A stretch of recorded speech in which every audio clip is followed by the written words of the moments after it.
জয় রাম, জয় গুরু। নমস্কার। গল্প কথায় রাম ঠাকুর চ্যানেলে সব বন্ধুদের স্বাগতম। বন্ধুরা, আজকে আমি অসুস্থ অবস্থায়ও কিভাবে নাম পাওয়া যায় সে সম্পর্কে বলছি আপনাদেরকে। ডিব্রুগড়ে শ্রীমতী অনুপমা ভট্টাচার্যদের কোয়ার্টারে উৎসব চলা অবস্থায় একটি ঘটনা ঘটেছিল। শ্রীমতী অনুপমা ভট্টাচার্য একজন সমাজসেবিকা ছিলেন ঠিকই, তবে তখনও তার মধ্যে শুচি অশুচির চিন্তাধারাটা বেশ ছিল।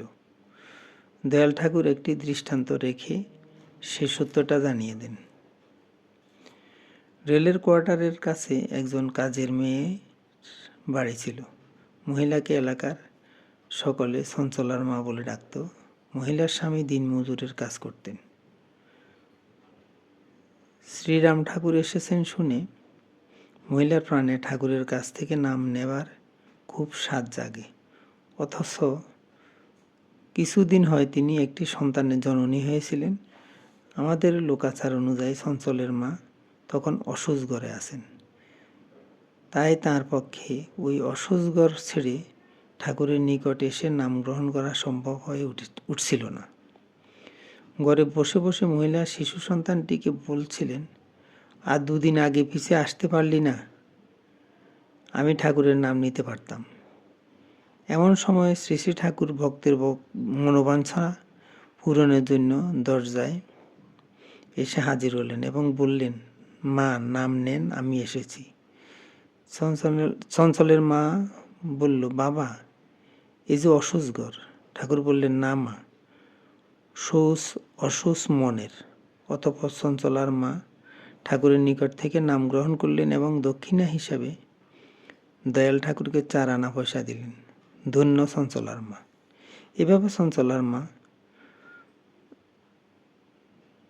এইভাবে চঞ্চলার মাকে নাম দিয়ে দয়াল ঠাকুর পুনরায় উৎসব বাড়িতে ঘুরে এলেন। এসে হাত পা ধৌত করার ব্যাপার নেই, তিনি সোজা খাটের উপর গিয়ে বসলেন। শ্রীমতী অনুপমা ভট্টাচার্য ঠাকুরের এই লীলা দেখে ভাবতে লাগলেন, হায়রে আমার সুচির কি হলো। যথাসময়ে উৎসব সমাপনান্তে দয়াল ঠাকুর চলে গেলেন এবং যাবার আগে এই কথা জানিয়ে দিয়ে গেলেন যে কৃষ্ণভক্তির বাদক যত শুভাশুভ কর্ম। পরবর্তী সময়ে শ্রীমতী অনুপমা ভট্টাচার্যের মনের থেকে জাতিভেদ প্রথা চলে গিয়েছিল। তিনি সমাজসেবিকা ছিলেন। হিন্দু মুসলমান শুচি অশুচি নির্বিশেষে যে কোনো আর্ত লোককে তিনি সেবার মনোভাব নিয়ে সেবা করে গেছেন। দয়াল ঠাকুর এভাবে পথের বাধা সরিয়ে সেবার দৃষ্টান্ত রেখে গেলেন। জ্ঞানের আলোতে জগতে সত্য প্রচারিত হয়, সেবাই ধর্ম। বন্ধুরা, এখন আমি ঠাকুরের একটি বাণী পড়ে আপনাদেরকে শোনাচ্ছি। ঠাকুর বলেছেন, সংসার শব্দই ভ্রান্তিজনক বাক্য। সুখে দুঃখে পাপে পুণ্যে জড়সড়। শান্তি খুঁজিয়া ইহার হাত হইতে ত্রাণ পাওয়া দুষ্কর। অগ্রে বিষ পরে অমৃত, ইহাই সাত্ত্বিক সুখ। নচেত অগ্রে সুখ পরে দুঃখ, ইহা রাজসিক সুখ। কাজেই নিত্য সুখ লাভ করিতে হইলে অগ্রে সুখের স্পৃহা ছাড়িয়া দিতে হয়। সত্যকে ধরিয়া থাকিলে পরিণামে আনন্দ ফল ফুল রসে মুগ্ধা হইতে পারে। বেদবাণী 1। বন্ধুরা, আজ এই পর্যন্তই। আগামী দিন আবার শ্রী শ্রী ঠাকুর সম্পর্কে গল্প বানিয়ে নিয়ে আপনাদের সাথে থাকব।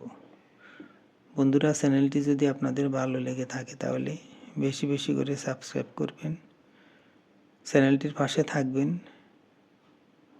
লাইক শেয়ার কমেন্ট করবেন। ধন্যবাদ, ভালো থাকবেন। জয় গোবিন্দ, গুরু কৃপাই কেবলম।